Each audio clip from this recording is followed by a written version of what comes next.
May 13th, 1985, my mom woke up not from the alarm clock, but from her internal body clock. She knew that Taylor was coming and it was time to get on the road. So my dad scooped me up out of bed and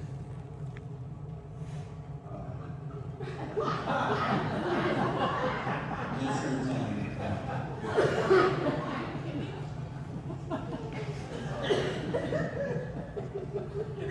so there we were in the car, me asleep in the back seat. But I remember it was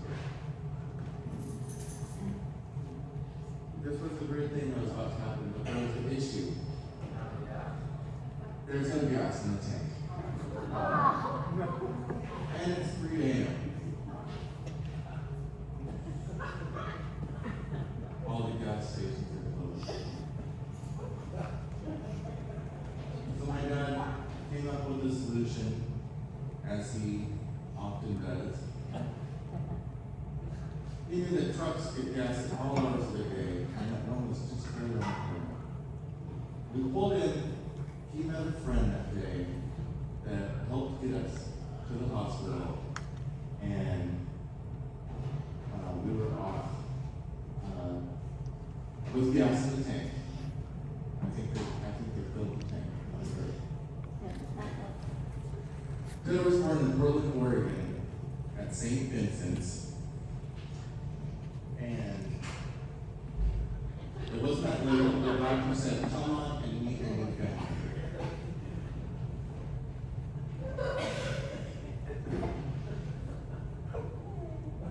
This is the real video. This is what happened. So we were all happy, and Taylor was happy to say what's up, and the world was a different place now. Taylor had a natural ability to be physically coordinated, and he walked at a very young age. Maybe a little younger than me, and I was proud of him for that. This coordination continued. My dad was a contractor, and we had many projects, and often we would go on the weekends to the job site. One day, Taylor picked up a hammer and said his first words, "Mamo." The hammer was a mamo, and he let everybody know, wherever he was, that he wanted his mamo. So, his first word, very many followed. That was number one. The coordination continued. We were part of an exclusive group of kids in the Stevie's Academy on Mount Hood at Timberland. He loved his slopes, and this was his new domain. He was quickly bombing the mountain, and we were going tit for tat, who could get done quickest. And if you were second, we did a little hockey stop, and we would spray some on each other. That's just the way it was. Taylor loved skiing, and he also loved hot food. At the end of the afternoon, we would go into the lodge and my parents, and he would get some cocoa. Now, as much as he loved the cocoa would not be empty, and he was on his feet, saying, "What are we doing? Let's get back out there. There's still daylight." So, he loved the mountain. And he loved also hiking. So, now we're fast forwarding. We're been here about 2 years. My mom had gone back to work part-time. So, in the summers, we were left to our own devices. And biking around the entire town on East Arch Street was something that happened probably several times a day. On one particular day, I just stopped right away and I said, Taylor, get back here. There was a tape on the ground. And we needed to investigate. So we grabbed the tape. Taylor said, leave it. I said, no. We have two tapes. One's MC Hammer, Too Legit to Quit. The other is Alvin and the Chipmunks Christmas album. We need this in our life. So we grabbed it. And just to give you a little direction, the cover looked like something from Terminator.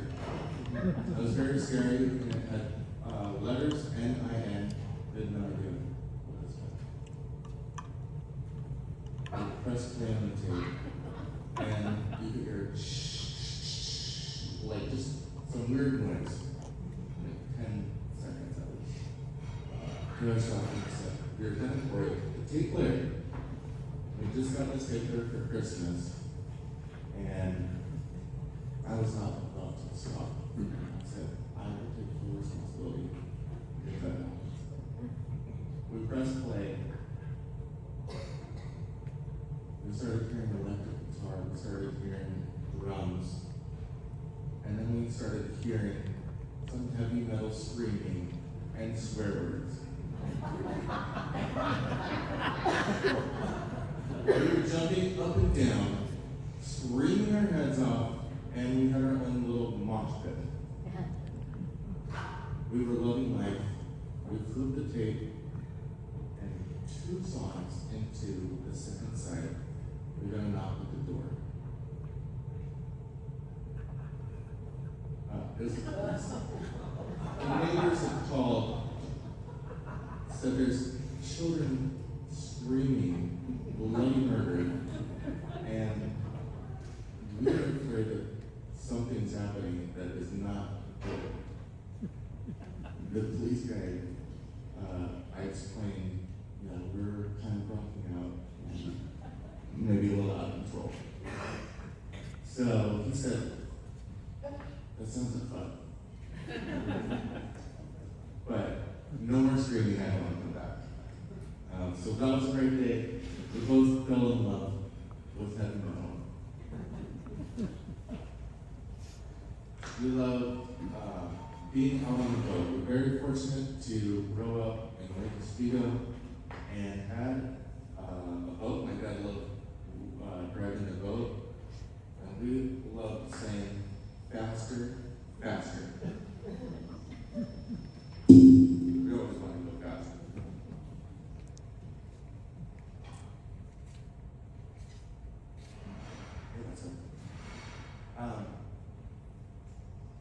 So, being on the Willow Street, we grew up in the canal that fed Lake Oswego, and would have about a 10-minute drive to the lake where there's a no-wake rule, so we're going very slow, maybe 4 miles an hour. Ashton, 4? So I loved raising my hand through the water, and Tim learned from me. So he has Thank you. He put his hand in the water, but he was a lot shorter than Thank I you. am, and he fell into the water. He was trying to survive. My dad saw him. He put the boat in reverse and then into neutral, threw his sunglasses off, and dove off the rear of the boat. It took about 3 seconds, and Taylor was in his arms. So pretty traumatic. It should have been on tape. I apologize, it's not. Was Taylor okay? Of course he was okay. He loved the water, and this was the day that he had a better relationship with it.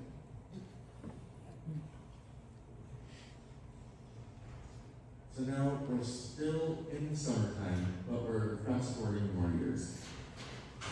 We went on a vacation every year, someplace fun.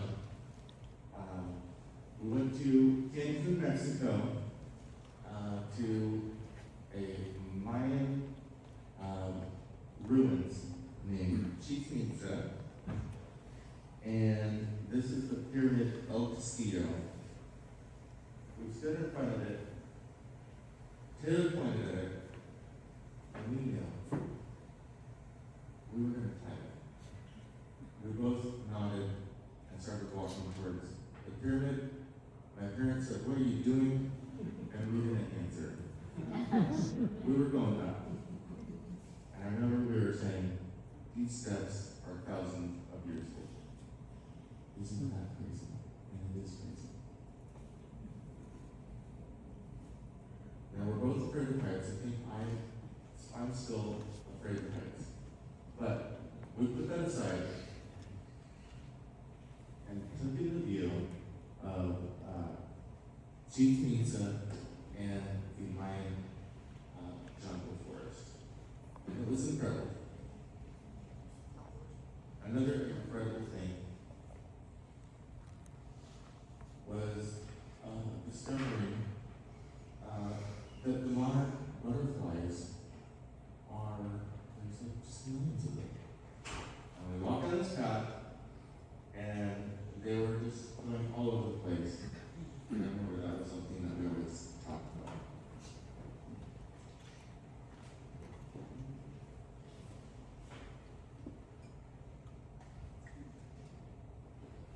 But not every memory is magical forever. On another trip, we went deep sea fishing. My dad and I were my dad and Taylor were having a great time. They were soaking in the sun and trying to catch the big one. Meanwhile, I was throwing up for the making of the dog and it had to be at least an hour and a half. I ran out of stuff and it was just, it was rough. And Taylor was not concerned about me. He was concerned about the fish. And thank God he was, because he caught a beautiful barracuda. No. They caught a Maui. He was very proud of Mahi, his mahi. barracuda, and so were my parents. My dad took this fish in a bag full of ice to the chef at our hotel. And he said, "We caught a beautiful fish. You are going to be our Mexican Gordon Ramsay. Please prepare this in any Michelin star style that you choose." And the chef followed and that's burgers. And that was the freshest fish and a delicious drink.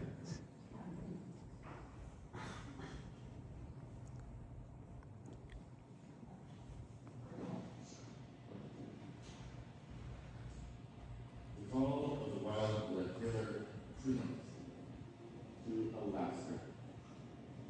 He arrived in Texarkana. He found Erica in Texarkana. Where is Erica? They spent the better part of 3 years in an awesome house on the water. That's good.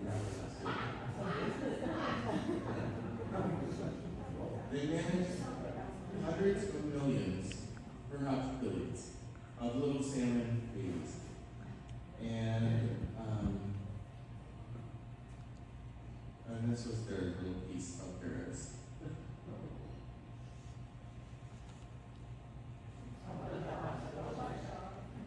They weren't just living on the water, they were part of its ecosystem. Curious sea otters floating on their backs, cracking shells. Bald eagles diving in the water and catching fish with their claws, only to be stolen away by a crazy hawk. This was a daily occurrence. Whales would swim under the house, and the occasional black bear would come rummaging through the trash. They witnessed so much surrounded by magic of Alaska nature. And sometimes it was just overkill. I mean, can you imagine how do you deal with these things?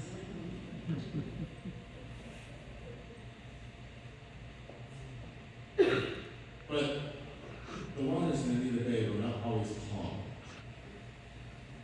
On a certain day, a horrendous storm came just in with no notice. It was crazy.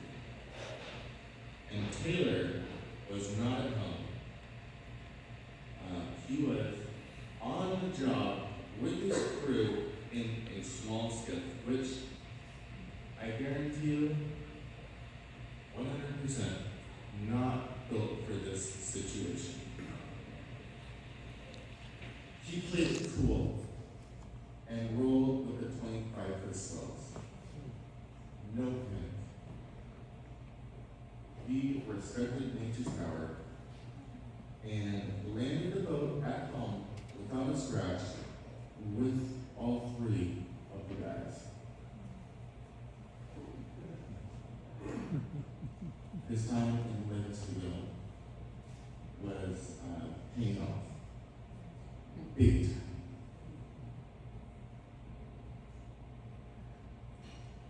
That same focus translated into incredible patience when he got back home. He told me about hooking a huge 25-pound king salmon from his kayak for 2 hours.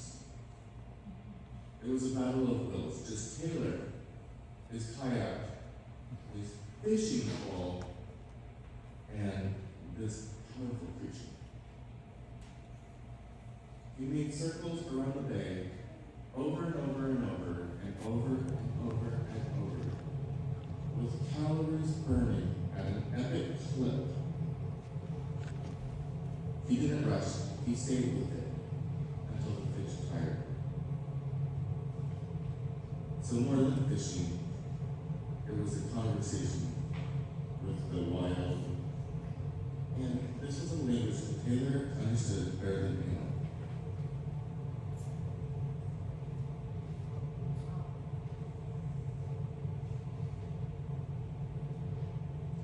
So Taylor and Erica's roots went deeper, and they got married. And they would go, were not full-time at Anita Bay. Sometimes they would come back to birding. Sometimes they would go other places.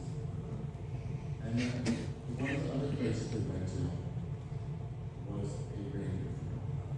Now, reindeer are real. They don't fly. They did work at a reindeer farm.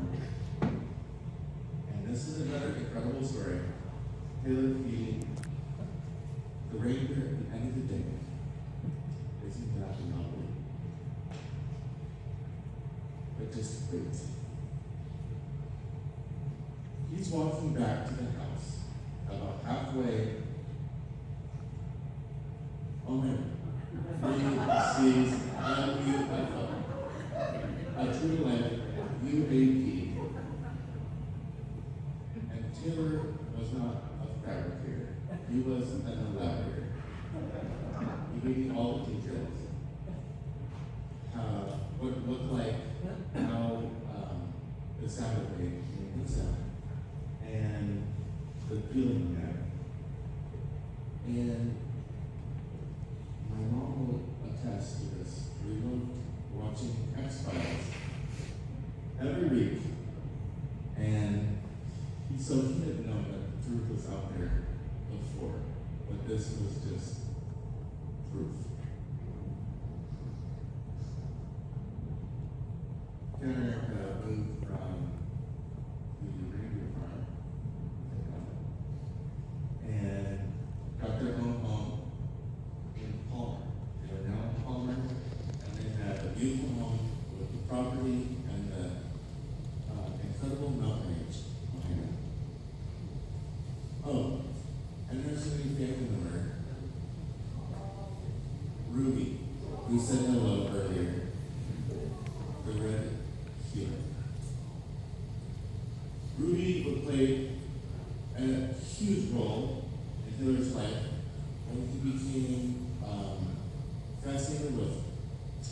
running in the hills behind them. They came across the bull the moose, and this moose is a bastard. They look like their friends there, but they're not. They went to 3 stomps with the hoof, and this thing was charging at him right out of hell.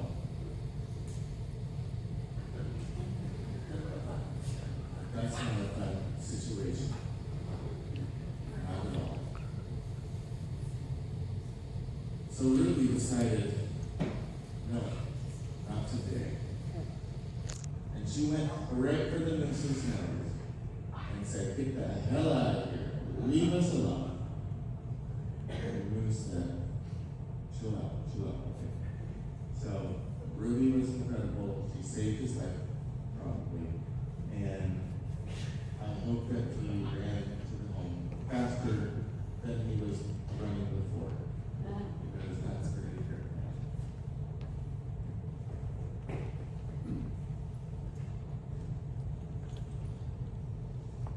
His connection to the wild wasn't just about survival. It was about compassion. When he found a great horned owl hopelessly tangled in net, he didn't hesitate. Despite the danger, he gently and methodically cut the bird free, returning it to the nest. He was a protector. When he saw an owl in need, he was a friend indeed.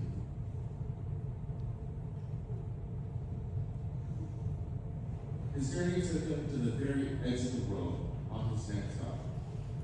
Crude Hope Bay, 250 miles north of the Arctic Circle, temperatures crashed to 40 below. At the wind chill, you're at 80 below.